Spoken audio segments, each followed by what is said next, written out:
Ayan, ito yung Big Buddha Temple yung sinasabi. Kasi ang lalaki ng mga Buddha dyan sa loob, tatlo.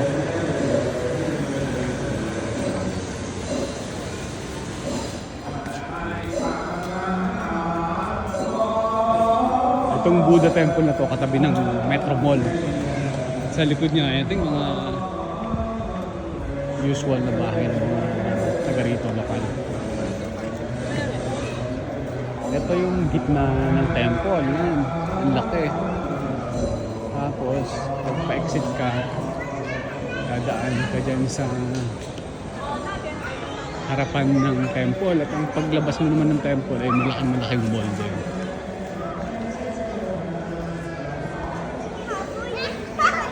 Ito makikita mo sa loob ng temple.